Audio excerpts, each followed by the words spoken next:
अब हम आगे देखते हैं कि इसका कोड बेसिकली कैसे लिखा जाएगा। तो उस कोड लिखने से पहले मैं वो थोड़ा सा रिकॉल करवा दूं कि हमने क्या डिसाइड किया था कि कैसे इसकी वर्किंग होगी कीपैड की। वो ऐसे थी कि हम रो के ऊपर कोई सिग्नल सेंड करेंगे, पहले रो 1 के ऊपर सिग्नल सेंड करेंगे और अपने तीनों कॉलम्स को स्कैन करेंगे। फिर इसी तरह ही रो 2 के ऊपर सिग्नल सेंड करेंगे और तीनों कॉलम्स को, फिर रो 3 के ऊपर सेंड करेंगे और तीनों कॉलम्स को, फिर रो 4 के ऊपर सेंड करेंगे और तीनों कॉलम्स को स्कैन करेंगे। और ये काम एक लूप के अंदर चलाते रहेंगे।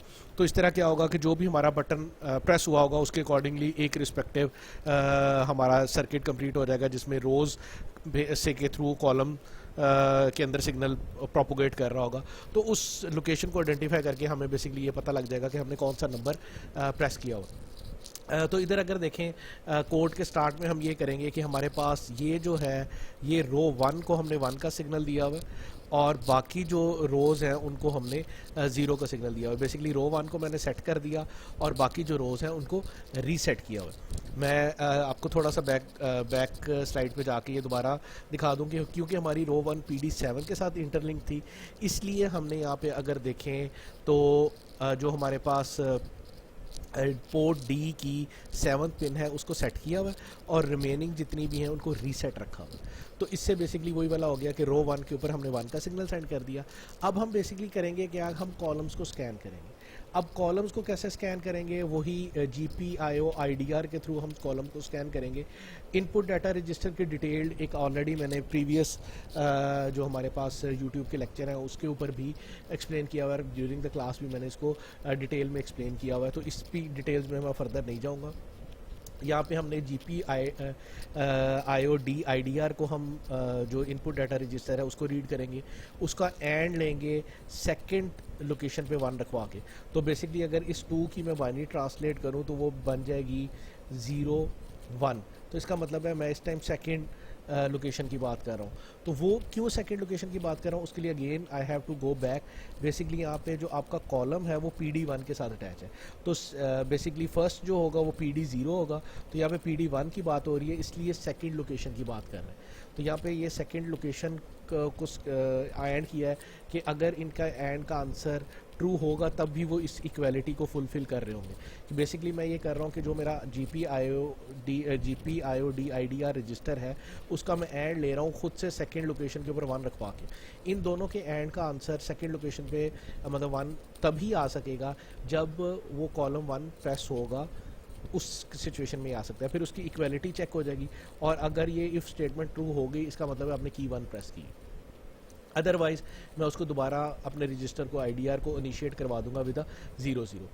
फिर अगर मैं फर्दर आगे मूव करूं तो उसमें ऐसे किया हुआ है कि अब मैंने एक कॉलम को तो कर लिया, मतलब रो 1 के ऊपर सिग्नल दिया, कॉलम 1 को यहाँ पे मैं कॉलम 1 के रिलेटेड कोड लिख चुका हूँ।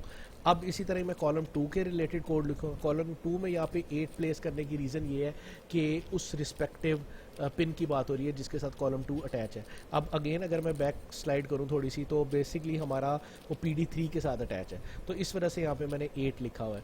अब अगर मैं इस 8 की बाइनरी ट्रांसलेशन करूँ तो इस 8 की बाइनरी ट्रांसलेशन बनती है 0 0 0 1। तो ये PD0 हो गया, ये PD1 हो गया, ये PD2 हो गया, तो ये PD3 की बात हो रही है। तो हमारा जो दूसरा कॉलम था वो PD3 के साथ अटैच था, इसलिए यहाँ पे ये रिस्पेक्टिव उसके अकॉर्डिंगली नंबर लिखा गया। तो अगर ये स्टेटमेंट ट्रू होगी इसका मतलब है हमारा सेकंड कॉलम पे जो बटन था वो प्रेस होगा, which is the basically location of 2। इसी तरह ही मैं फिर थर्ड के लिए करूँगा कि थर्ड कॉलम को स्कैन करूँगा। अब वो मेरे पास जो थी वो PD3 के साथ थी, इसलिए यहाँ पे B की बजाय जो D था उसकी बजाय B आ गया और यहाँ पे 8 अगेन उसकी बाइनरी ट्रांसलेट करें तो उस तरह। तो ये बेसिकली रो 1 के ऊपर हमने देखें 1 दिया, तीनों कॉलम्स को बारी बारी स्कैन किया और अगर कॉलम 1 प्रेस हुआ हुआ इसका मतलब 1 उसने प्रेस किया था यूज़र ने। अगर कॉलम 2 के ऊपर स्कैनिंग ट्रू होगी इसका मतलब है 2 प्रेस किया था और अगर कॉलम 3 के ऊपर स्कैनिंग ट्रू होगी तो इसका मतलब है उसने 3 प्रेस किया होता। सिमिलरली इसके बाद अब ये सिर्फ एक रो कॉलम के लिए हुआ है।